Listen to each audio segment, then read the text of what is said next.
Hi guys, this is gsno.com and I'm here with the unboxing of the Redmi Note 10s.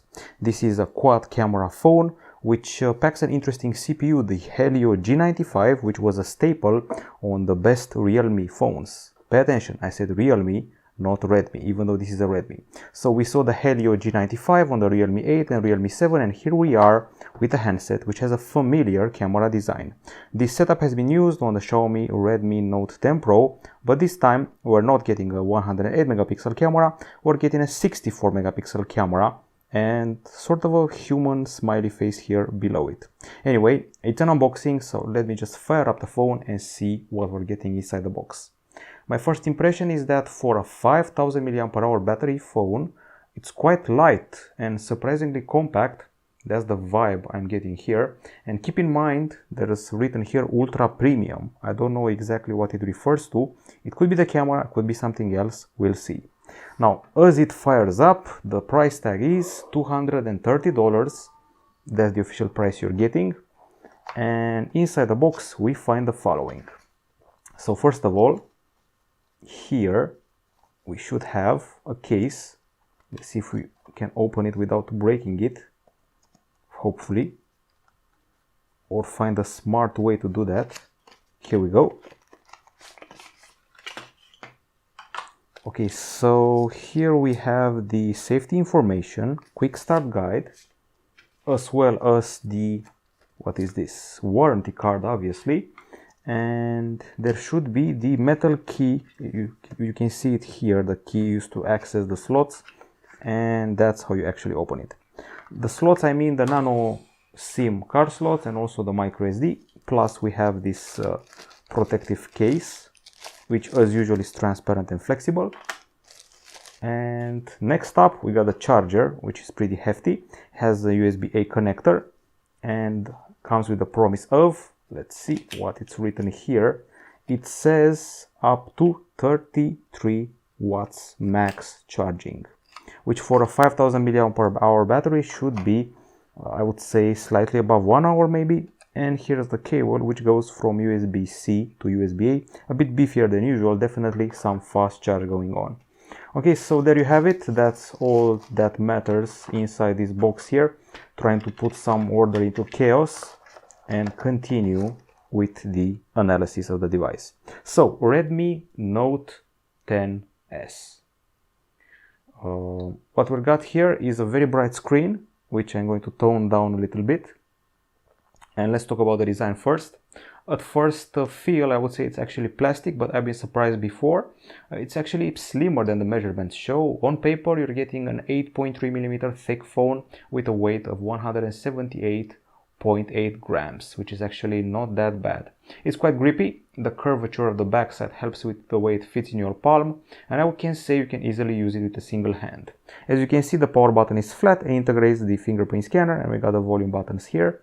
Now the facade hosts a AMOLED screen. It's a 6.43 inch panel, by the way, with a resolution of 2400 over 1080 pixels, 20:9 aspect ratio, and Gorilla Glass 3 protection. I know it's not the newest, but that's what we've got. If you want to talk about the CPU, we got this app here showing you that this is the Helio G95 12 nanometer octa-core CPU. Let's see if this app sees it better. It sees the Helio G90. Rest assured is the G95, and we also have on this device 6 gigs of RAM, as well as 120 gigabytes of storage. There's also a version with 8 gigs of RAM and 64 gigabytes of storage. It's UFS 2.2 storage, just so you know. Now, aside from this aspect, we're also getting a microSD card slot, which should be separate from the nano SIMs, which is important for some people. We also get a 5000 mAh battery with 33 watt charging. And now comes the nice part. We're keeping the audio jack. This is the USB-C 2.0 port, and we also have speakers. Speaker number 1, and there should also be here speaker number 2. So stereo speakers and an infrared emitter. Check out. We have Wi-Fi dual band. There's Bluetooth 5.1. There's NFC, GPS, GLONASS, and Galileo. If you want to talk about the software, I will definitely check out what we're getting here. So finally, I'm playing with a phone which has MIUI 12.5. finally, applied on top of Android 11. Now, MIUI 12.5, among others, brings a few cool wallpapers, new ones, aside from the ones you knew. So aside from these ones, we have privacy protection for your clipboard, and we also have a special MIUI Plus mode, which lets you sync stuff to your PC. It's basically a way of mirroring the phone to the PC, but with more, with drag and drop, with syncing and all that, comparable to what Samsung is doing with the DeX and what Huawei is doing with its own brand of mirroring. Now here we are in the camera department, and I will keep things simple for you. This punch hole, which is medium size, I would say, hosts a 13 megapixel shooter, and if you go to the back side, you're treated to a quad module. This is the reigning champion, 64 megapixel camera, f1.8 aperture, accompanied by these two minor cams.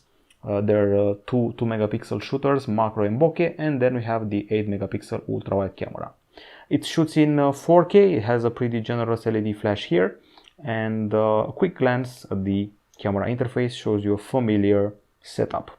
Here we have portrait, and here we have more, with slow motion, full 64 megapixel shots, documents, night mode, panorama and time-lapse, but I'm thinking there could be more which can be added or shown in a different way. This is the photo, which AI and HDR. There is also macro and tilt shift. This is the video, which confirms we're getting 4K and macro video, and a pro mode with both pro for photos and pro for videos, which is actually kind of nice to see at $200 and something. Okay, so that's about it. My first contact tells me it's a very light, slim and easy to handle phone for such a big battery. There's a lot of promise here when it comes to the battery life, the screen, which is pretty bright, and even the camera. I have some good expectations from it. And finally, we have MIUI 12.5 with MIUI Plus, with extra clipboard privacy control and those cool new wallpapers and haptic feedback options. That's it from gsn.com. We'll be back with a full review before you know it. Bye bye.